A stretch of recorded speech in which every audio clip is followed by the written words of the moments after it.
তাহলে আমি আবার শুরু থেকে শিখাইতেছি। আমরা এখন শিখব জ হরফ, বা একটু আগে আমরা শিখছি জ হরফ।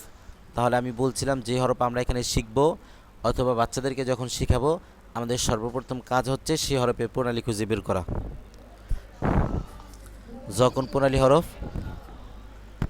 দ্বিতীয় প্রণালী। দ্বিতীয় প্রণালী। চার প্রকারে শিক্ষা দিব। 1 নম্বরে জ হরফের নামের মাস্ক কমপক্ষে 100 বার করাবো। 2 নম্বরে নুক্তার মাস্ক কমপক্ষে 20 বার করাবো। 3 নম্বরে নুক্তাওয়ালা হরফের সঙ্গে নুক্তা ছাড়া হরফ মিলে সহজ প্রশ্ন 5 দাও। 4 নম্বরে কঠিন প্রশ্ন 5 দাও। জি, এবার আর বিস্তারিত বলবো না, যেহেতু আগের বার অনেক বিস্তারিত বলছি। আচ্ছা, আপনাদের সিলেটের মাঝখানে সুন্দর করে একটি ত লিখেন।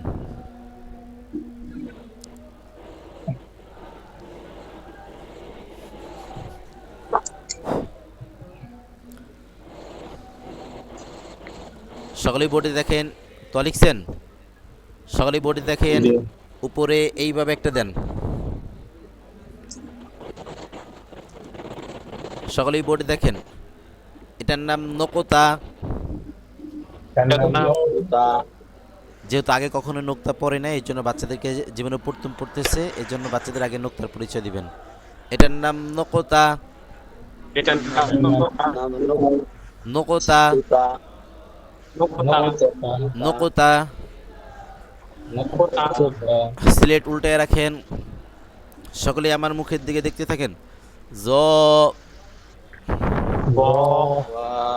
জ জ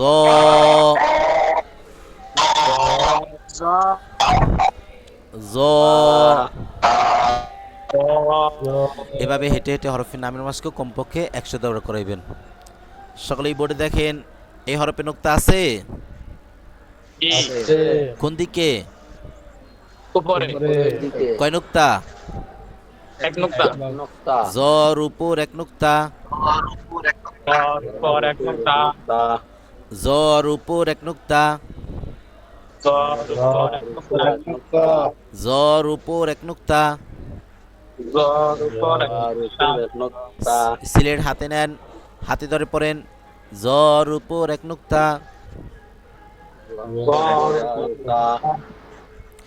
জর উপর 1 নোক্তা।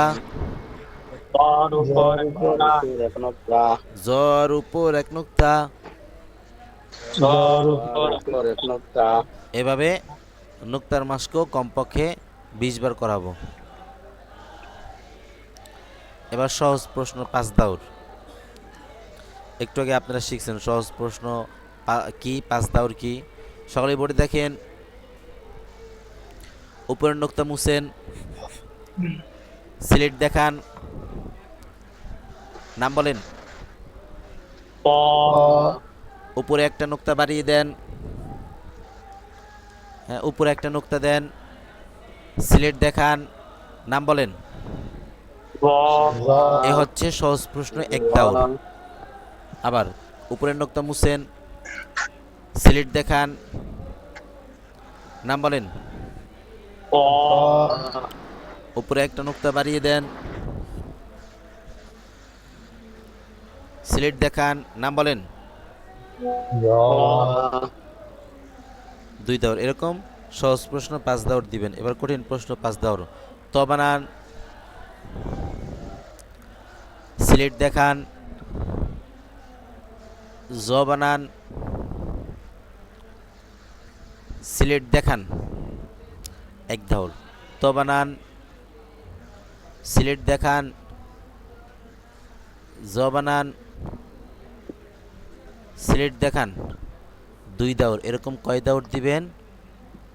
5 পারবেন সবাই? ইনশাআল্লাহ। কারো কোনো প্রশ্ন থাকলে করুন।